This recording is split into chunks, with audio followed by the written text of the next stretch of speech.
Lorsqu'on travaille un ouvrage du haut vers le bas au crochet, on doit passer à l'étape de la séparation des manches et du corps. La séparation. Or, lorsque l'on travaille sur un ouvrage du bas vers le haut, il faut travailler la création des manches, ce qui n'est pas du tout la même chose. Je vais vous montrer comment je crée une manche sur un travail du bas vers le haut pour qu'il n'y ait aucune démarcation et surtout que l'on préserve une certaine élasticité dans l'ouvrage. On va faire ensemble une manche qui est bien rattachée au corps et que l'on va travailler de manière à ce que ce soit une création invisible et élastique. C'est très très important. Si vous ne me connaissez pas, je m'appelle Alice et je suis la designeuse crochet derrière Madame D Crochet. Et je crée ce genre de design, ce genre de petits vêtements, de petits patrons. Vous pouvez aller voir mon site, bien entendu. Le lien est en description. Et bien allons-y pour créer cette manche ensemble. Lorsque vous arrivez à l'étape de la séparation des manches du corps, vous allez créer une fondation, une chaînette de fondation, ici en bride, mais vous pouvez le faire bien sûr dans d'autres points. L'avantage, c'est que vous n'aurez pas de démarcation entre la création de la manche et du reste du corps.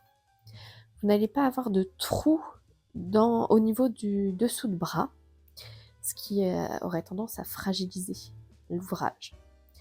Pour ce faire, vous allez venir faire votre toute première chaînette dans la dernière maille de buste que vous venez de travailler. Vous faites un jeté, vous insérez votre crochet dans cette dernière maille en question, vous faites un jeté, vous ramenez, un jeté, vous passez dans la première boucle du crochet, vous avez 3 boucles qui restent sur le crochet, un jeté, vous passez dans 2 boucles, comme une bride classique pour un ouvrage en bride, mais vous pouvez le faire bien sûr dans d'autres points, un jeté, vous passez dans les 2 dernières boucles. Là, vous avez votre première fondation. C'est le premier point de votre manche. Et après ce premier point, vous venez travailler votre fondation. Normalement, vous venez piquer dans le premier jeté passé dans une boucle que vous avez fait comme une fondation classique. Et vous continuez votre fondation. Vous faites autant de chaînettes de fondation que indiqué dans votre ouvrage. Si vous ne savez pas comment faire une fondation, vous pouvez aller regarder une vidéo. J'en ferai peut-être une un peu plus tard ou sur une autre page YouTube, bien sûr. Vous pouvez regarder, c'est très très simple et ça remplace les chaînettes puis le point à faire, c'est beaucoup plus élastique.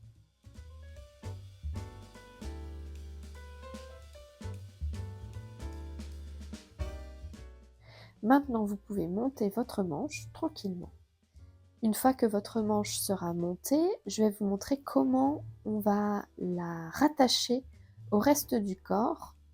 Ici, vous avez l'avant de l'ouvrage, ici la manche, et là, ce sera le dos.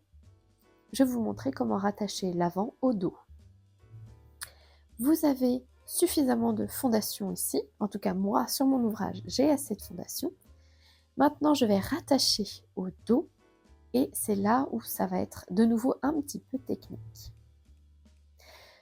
Pour ce faire, vous avez bien votre ouvrage, la partie avant, la partie arrière et votre manche que vous êtes en train de faire.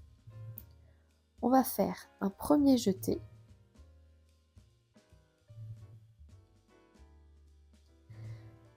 On va piquer comme si on faisait de nouveau une fondation, on va piquer au même endroit que si on faisait une fondation de nouveau. Or, nous allons bien retravailler la première maille du buste. On va piquer également dans la première maille du buste pour joindre la manche.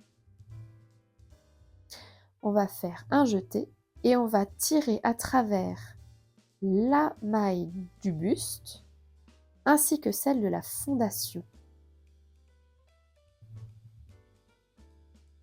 et ça va permettre de n'avoir aucune démarcation.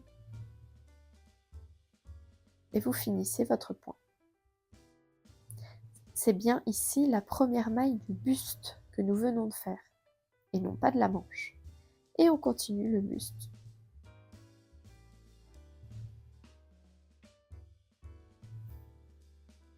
Vous voyez que le travail s'est fait de manière continue, donc on ne voit pas de démarcation entre le buste et la manche.